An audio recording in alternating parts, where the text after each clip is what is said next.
Hello viewers, welcome to Parties Extra, brought to you by Party Galaxy. Joining us today in the News OK studio are B.B. McKellar, chairman of the 2010 Beaux Arts Ball, and Tricia Everest, her co-chairman. Welcome. Hello. We're glad you're Thanks here. for having us. Well, B.B., you've been in the planning stages of this spectacular evening for one whole year. And the acquisition fund at the Oklahoma Museum of Art benefits from this major ball. Tell us a little history about the fund and the major artwork that the Beaux Arts Committee has contributed to the museum. Well, the ball has been benefiting the arts in Oklahoma City since its inception in 1945. This will be the 65th annual ball. Wow. That's a long time. And it was, I guess we were going to get Medicare this year, I'm not sure. But it started out, Eleanor Blake Kirkpatrick, who was a patron of the arts in Oklahoma City, had a good friend, Nan Sheets. And Nan Sheets was known as a painter and a gallery owner in Oklahoma City. And she, after the Great Depression, the city received funds, as did a lot of the western states, to start these art centers to help struggling, I guess, painters and artists in the community. And Oklahoma City started getting money from this program, the WPA, and they were able to establish an art museum. After the Second World War, they were having financing problems, obviously, because this money was cut off by the federal government, and Nan Sheets came to Eleanor Blake Kirkpatrick, and the idea of a costume ball was brought up at that time. That was the first one. That was the first Beaux Arts Ball. And I don't know exactly what year they started, but they used to have a queen, and they had the other, I guess they were princesses or maids or something. I don't know exactly what they called it, but it was established as a court.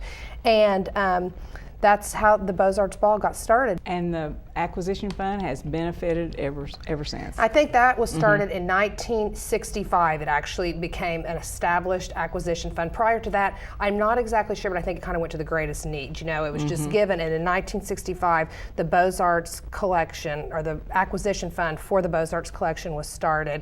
And I know we've given over $1 million through the years to purchased artworks. Awesome. Well, plus the artworks that you have purchased are really, I mean, they're very fine art pieces. Probably one of the most visible is anyone who goes downtown to the Oklahoma City Art Museum, as it is referred to now, which is actually, funnily enough, we just learned in a WPA building, so there's kind of a connection there. It is the Dale Chihuly Tower that was named in honor of Eleanor Blake Kirkpatrick and commissioned by the Beaux Arts Society with funds from the acquisition fund. Well, Tricia, this year, it's Saturday after Thanksgiving. So when and where are the presentation and what's going to go on? Well, we're very excited. It's usually and always the Saturday right after Thanksgiving, so it's always good to be able to plan for that. It will be at the Oklahoma City Golf and Country Club. The decorations and evening of music and festivities will begin 6:30 and 7:30. We're having a full dinner, full courses, so it's so nice to be able to have a sit-down meal in such a beautiful setting that complements the whole presentation of the debutantes and the escorts and the presentation of the king that we do each year. How many people come? About anywhere between 500 and 600 people, so we're expecting a pretty good full house. And how about how many debs and escorts? This year we have 21 debutantes and 20 escorts. And the king is a community leader, is that right? And Not necessarily in the arts, just a person who's made, I would say, a major commitment to the community. Yes. And his commitment is to preside over the ball that night, is that correct? Yes. Anything else? Does he have to do anything else? They usually host a party, and with their friends and the committee and the Debs and escorts. And a couple of times in the past, instead of a party, we've had people who've done different things for the museum, made donations, or one person had a nice history of the museum, a book done, I believe. We had a video one year made. We've just kind of different things, but they usually do something. They also come back each year.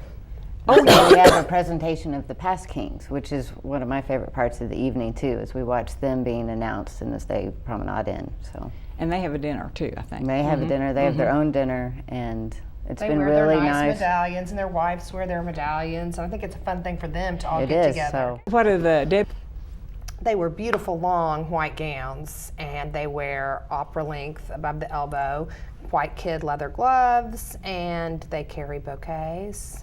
and do the fathers introduce them? That changed. I think it was in the 90s. When we The were in late it, 90s. we had to depend on some guy to hold us up, and now they get their dad, which is really nice. And I know the fathers are so proud, and that's a very. they get to walk them down, present them for the whole duration as they're being introduced. And they have quite a little walk to do, so to be able to get through 600 guests. It sounds like you all have a wonderful evening planned for your guests.